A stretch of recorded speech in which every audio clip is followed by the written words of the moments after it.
Hello and welcome to the video explanation for lesson 2. So just to kind of look at the flow chart, in our last lesson the students went outside and they felt different items on the playground, some in the sun, some in the shade.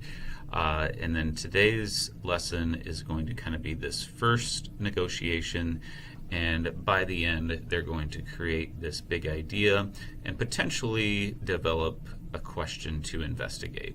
So you can see the big idea that we want to kind of guide the students towards is the sun changes the temperature of objects on the earth. And that kind of the whole big idea here for this first part is things feel warm on earth because of the sun. They're cooler when they are in the shade. Now, with the assist approach, if your students can come up with questions that are in the same ballpark, we strongly suggest you follow those questions. However, the question that we do have here for the first investigation is, how does the sun affect the temperature? And I think you'll be able to do that because after this, or the beginning of this lesson, you'll have the students sit in the carpet and you'll pull up some of the photos from the day before. Photos that either you took as you were coming around, if you feel brave enough, if you let your students take pictures with an iPad themselves.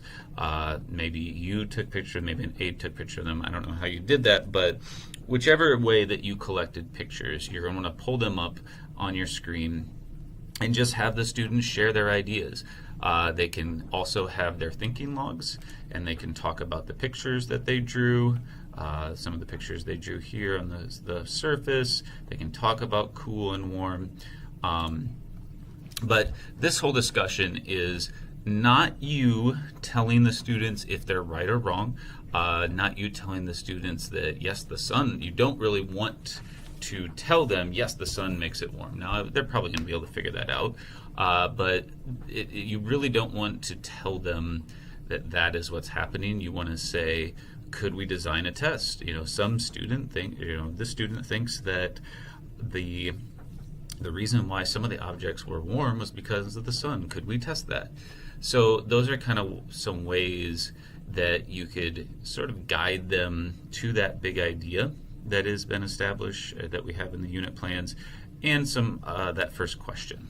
Okay, so as you can see here, after you have that discussion about what happened out there, why were some things warm, some things cool, you could then say, well, let's do a test to figure that out. And here's some potential questions we came up with.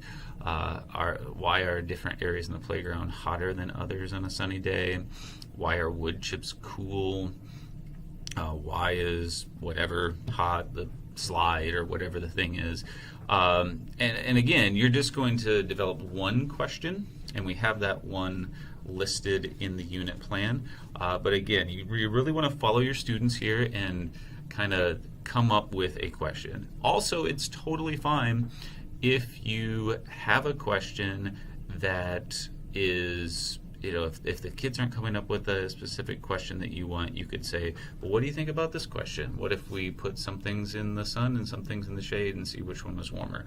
That's totally fair game. But I would definitely say let the students first have a chance to first share their ideas and also come up with a question.